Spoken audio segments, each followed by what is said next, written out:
Last game at Fowler Park, Will. Last two games at Fowler Park. Kind of a fun little experience for you. Yesterday, or not yesterday, Sunday, you got a home run. Today, you walk it off. Just take us through the last couple of days in your last four games here. I think just staying with it. These have been the best and most memorable, I guess, games of my career so far, and I just think it's being able to surround myself with the people that I love. And I think at the end of the day, it's that's what the Fowler Park is. That's what this program is, and the reason why these are so memorable is because of the kids in the locker room, the teammates in the locker room, the coaching staff, the fans, everyone like that. And so it's just such a collective effort. And I go to bed the happiest guy alive, just being able to wear a USD uniform and call this place home. And it's just been the most breathtaking and amazing experience I've ever had. With your career here of being a starter and starting in the middle infield and moving around, being a bench guy, being a guy off the bench, what would you, as of right now, finishing your Fowler Park days, because you just got a lot more games left here at the Toreros, what would you tell your younger self that first started here at USD? Great question. I think just being resilient. I think resiliency wins, consistency wins. I set a goal for myself when I was a freshman that I was going to show up every single day being the same person, good or bad, whatever my role is. If I have a good game the night before, if a bad one, I told myself I'm going to be as consistent as possible. I'm going to be kind of the guy that people can look to in terms of leadership, and I want that for myself, and I want that for this program. And that really has helped me with whatever my role may look like on the field, just knowing that I'm pulling on the same side of the rope as 30, 45 guys in this locker room, and that's such an amazing thing, and there's nothing like it, especially not in this program. It's just love and all family, and I just feel so lucky to be a part of it. Especially in this day and age of college athletics, where not too many guys start and finish in the same spot.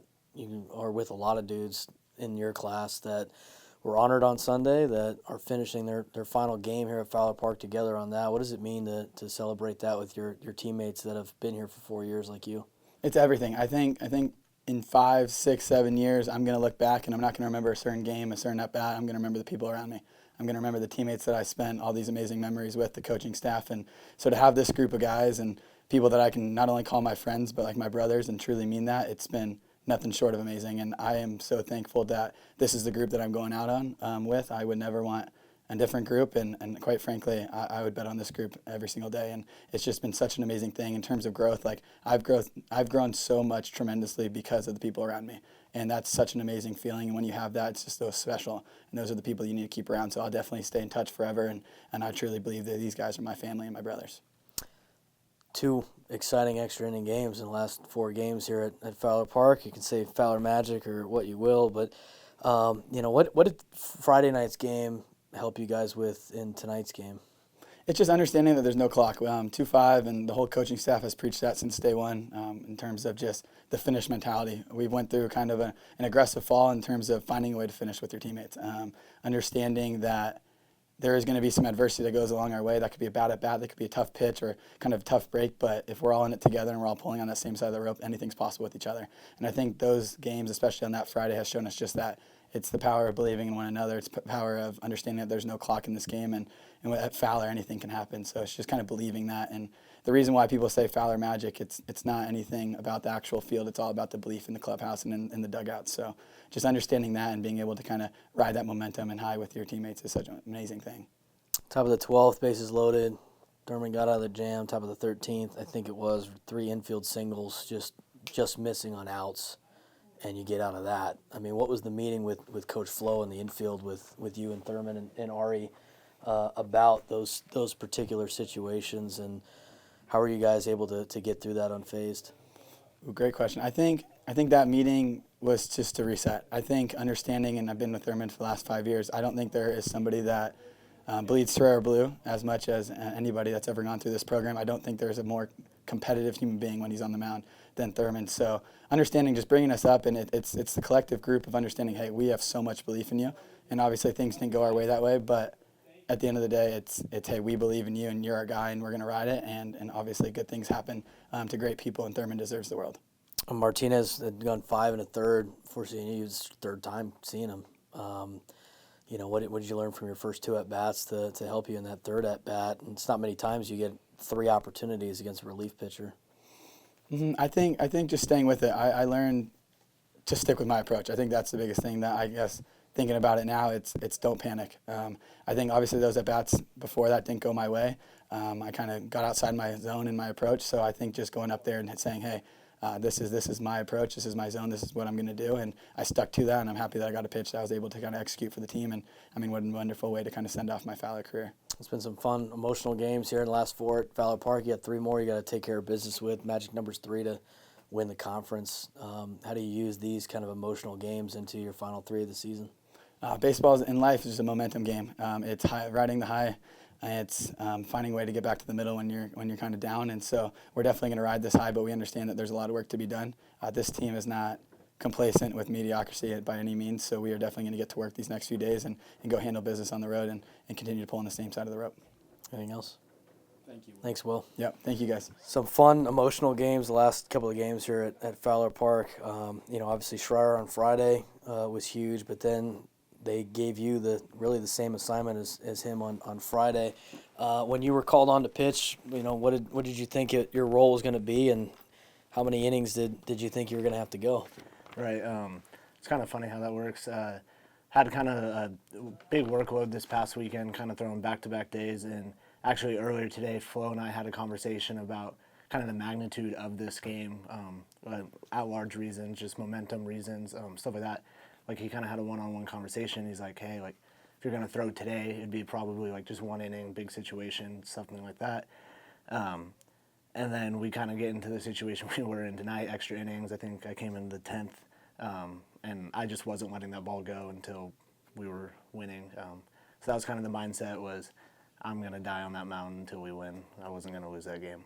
At what point did Flo tell you to start getting loose? Yeah, so I was kind of getting antsy down there. He sent me down to the pen to kind of be on the walkie-talkie for a little bit, and guys are starting to warm up, and I was kind of like, all right, like, I know, like, doesn't want to use me if it doesn't need to, but I was like, all right, Flo, like, get it going, get it going. I went to the bat swing and started, like, stretching on my own without him even saying, and kind of started playing catch, and he kind of just walked down there, and he kind of just gave me a nod, and that's all I needed. Started playing catch once Chase Minor went into the game, gave us a big inning, and then that was it. A couple of big, spots there. You come up with, Noah Sudica's had a great day, and he comes up in a big spot, and you were able to set him down, but you also, had 2 bases loaded situations that you had to get out of. We've seen you do that multiple times. I've seen you do it on a Tuesday night against San Diego State. What was it about those 2 extra, especially the last 2 innings? How'd you navigate through that? How did you get the help from maybe Ari and just kind of take us through those 2 bases loaded jams? Yeah, I mean, I think a lot of it comes through experience, right? Like, I've been in the college game for a while. I've seen a lot. I think I was able to, like, slow the game down really well. A lot of stuff was happening around me, base runners here and there, our dugout, their dugout. But I was able to, like, really kind of feel like in a bubble on the mound and really focus on my pitches, and that really goes to Ari Armas helping me, like, walk in, him being so dialed in on every pitch really, really helped. And then also, kind of like you said, like, I've been in those situations before, very lucky to be trusted with those situations, have come really in handy, and I think just being able to have the game move at a really slow pace for me when those situations come, and understand that I don't have to do it all by myself, that if I do execute my pitches, that I have one of the best defenses in the country to kind of have my back and give me some big double plays. If I execute the right pitches, hopefully get, like, a few strikeouts here and there. So just really slowing the game down, getting my breath, having trust in all my guys, it was really, really huge. What was your mindset after you gave up the double there in the 12th inning with 1 out, second and third? You guys intentionally walk, obviously to get a DP opportunity. But what was your mindset in facing the next batter and ultimately getting a double play? Right. Mindset was, I think we had a meeting after that. Flo came out, talked to me, talked to all of us, kind of the plans, like if they were to bunt, whatever, if we wanted to walk that guy. But the phrase that came to my mind was winners win, was, like, the big thing on my mind when I was on the mound, and I refused to lose. That's kind of always been my motto. I'm going to do whatever I can to not lose. And so I remember kind of just looking down at the rubber. That's kind of my visual, and just being like, all right, it's time to dig deep. Last time at Fowler, I want to do it for the guys around me, and that was kind of it. Take it 1 pitch at a time. So the first inning is the double, obviously, in that situation. The second time, you get 3 infield base hits that just ball doesn't go your way. When you see a couple of those kind of mount up, and now you got the bases loaded with, I think no outs or one out, how does your mindset change, and how do you stay in check and not start freaking out when things aren't going your way? Right. I mean, obviously you would like those outs. It'd make the game a lot easier, a lot less stressful. But to me, it was kind of a good sign. Like, obviously they're kind of pounding some balls into the ground here and there. I'm doing my job. If I was to execute one more, get another double play ball, that's exactly what I needed. So I wasn't like too frustrated with that, and that's part of the game. I know that my defense has my back, and that's just part of baseball, and that if I continue to like slow it down and make my pitches, another chopped infield single could potentially turn into a double play, and that was kind of just my mindset that I'm beating them at that point. You got the ground ball to Jello, he gets the guy at the plate, and then you strike out to get out of that inning. What was more exciting for you, the 12th inning getting out of the jam or the 13th inning? Yeah. Because your reaction was priceless in both. Yeah, gonna be honest, don't remember both, either or. Not sure what I did, what it looked like. Who cares? But I'd probably say the second one was a little longer. I felt like I was probably still celebrating into the dugout, which was really cool. And then at that point, Flo told me, like, you're done. Like, we're gonna win this baseball game right here. Like, get on the railing, cheer on your team, and the rest was history from there. So I'd probably say the second one. I was going to ask the same thing to you. Obviously, you've been here a long time. We asked Will, but, what was it like to finish up your Fowler Park days in a way like that with a group of guys that he'd been with for a long time? Right. Surreal. I was very, very emotional, kind of running out, trying to chase Will. Like, I've tried to talk to those guys, like, they need to stop running so far. Like, we could kind of keep it in, but I kind of, like, as I was running, like, it kind of just hit me. I was looking at the Cunningham field, the scoreboard, and, like, I kind of just stopped. And I teared up. I had guys hugging me left and right. I immediately was just like, where's Will? Where's Will? Like, that guy and I have been through so much together through this program. The love and support that I got from these guys that just kind of understand, or I hope that they understand what this program is and continue to be, is my hope. And yeah, I couldn't have dreamed up a better way to end my career at Fowler Park. Not ending your career as a Torero. You got a lot more games left. How do you keep it rolling? Yeah, for sure. Like I said, we knew kind of the magnitude of this game for multiple different reasons. I think we just continue to like stick to our process, as 2-5 always talks about. Stick to our approach, stick to our game plan, not looking too far ahead. Staying really, really present, I think, is very important in this kind of situation. Also, just having fun together, right? Like a lot of us, it is our last time playing. We had a huge senior day. There was tons of us out there. Kind of just soaking it in for one another is going to be key, and I think that's what's going to help us go as far as we want to go. Anything else? Thank you, Connor. Thanks, Connor. All right, obviously a long game, probably a longer game than you would expect after the first two innings, obviously. But, the Tritons chipped away at it and gave a lot of fight and gave you guys, one hell of a game. Just your overall synopsis of how that game transpired, the lead, losing the lead, getting it back, and then winning in the 13th. No clock, Obviously, hey, we jump into a 7-0 lead, and Reikai did a great job. Gave up a couple solo home runs there, but I thought he did an excellent job. Gave us 5 strong. And you definitely want to score more in the middle innings. I thought our guys put together great at-bats, quality at-bats tonight all the way through. Pounced on them early, and then give them credit for coming back. I mean, totally. They did it to us before. I think it was our first midweek game here of 2024 this season against them, and they came back and scored 3 runs, I think, in the same score in the 9th and tied it, and then we came back and won, walked them off. So. But just, God, you kidding me? When you think about how things match up and line up, and you think about Alyssa throwing out the first pitch today, which was special for how much work she does in this program and for our team, and she's been here for 4 years, and the respect that she has, she's amazing. She does everything for this program to the end. And Conner Thurman, who's been here as long as anybody, almost as long as Flo and I, to give us, 3 solid innings, to win the game. I mean, big, huge non-X's, and then to set the table for Sev to finish it off. I mean, it's just like it's storybook in that sense for people out there that know our program and understand that it's a family and understand that those guys are the heartbeat, of our program.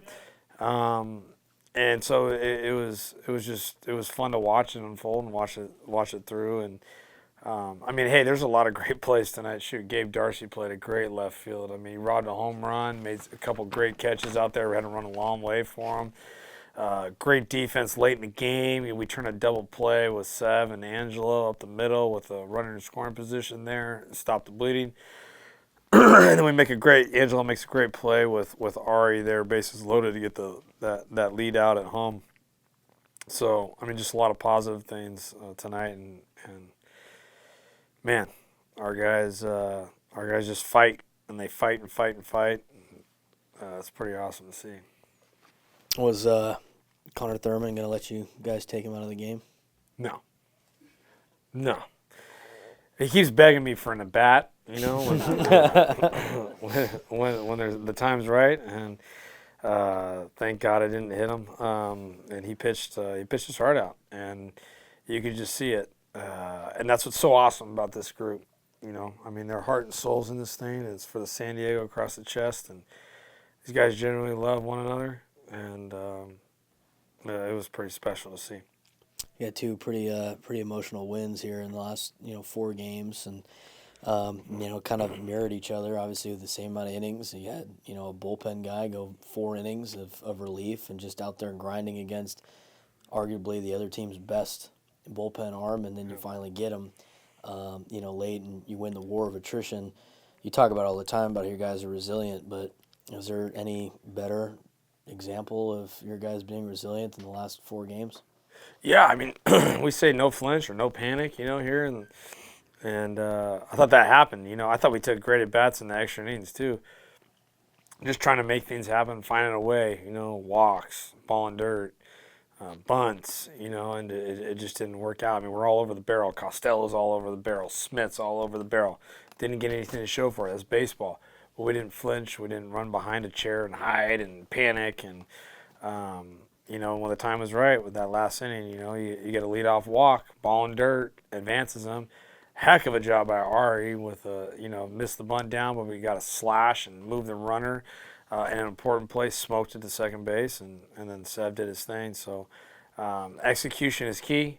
If you can get the bunts down, if you can play small ball a little bit, you can move runners and hit with runners in scoring position, you're gonna be all right. And our guys showed that tonight. How important is it you get some advantages from seeing a relief pitcher 3 times? I mean, everybody in your lineup saw him 3 times tonight.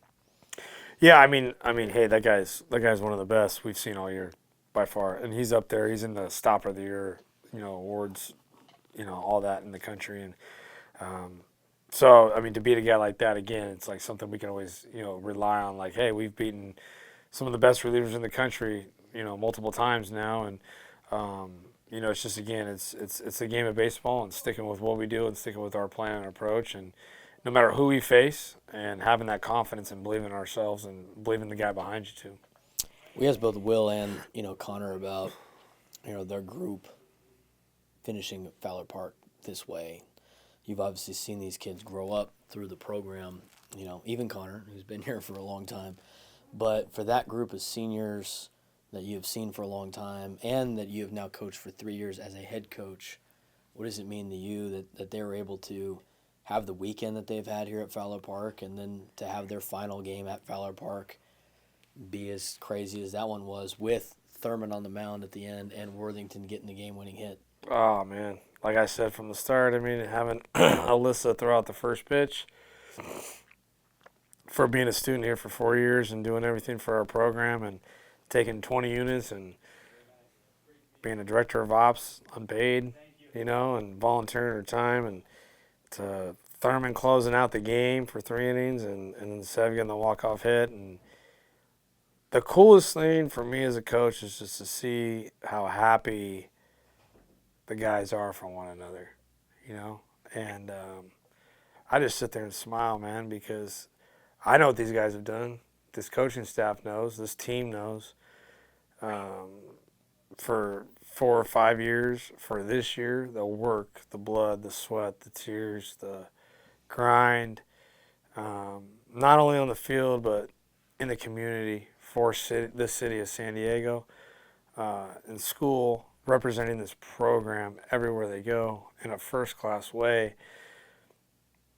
Oh man, it's like pure joy just sitting there watching it unfold tonight. And knowing that that's their last time at Fowler, knowing that they wanted to make it special, and then to see the young guys rooting for the old guys, because they know, like, that's their leaders. It's like that's their older brothers, right? And it's so special to see that, because it's like a passing of the torch. Like, okay, hey, you guys know what it's like defending our home, right? And you better carry this torch on for years to come. So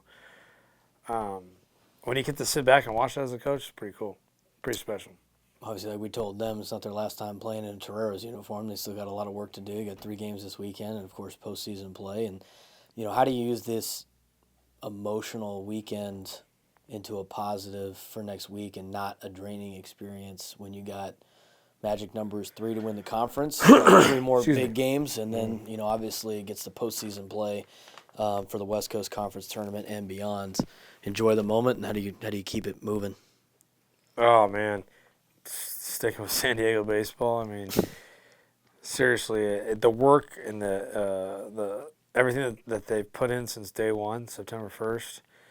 These guys they've kept a steady float all the way through because of their work and the process that they put forward. And I mean, every week we've seen it. We played on the road so much this year. Back to back road trips, midweek road trips. Come home for a little bit. I mean, they're so hungry and they rely on one another. Thurman picks us up for 3 innings tonight. It's a different guy every night. It's not just relying on one guy. So to carry the momentum in, it's like, okay, hey, we're going to come here tomorrow and we're going to get our regular Wednesday practice in, routine, get on a flight on Thursday and get our practice in on Thursday on the road, get up early and get excited to play on Friday. I mean, these guys are going to be so fired up, it's not even funny. And I can't wait to get out there with them and interlock arms with them and get after and play San Diego baseball this weekend. Anything else? Thanks, Brock. Thanks, guys.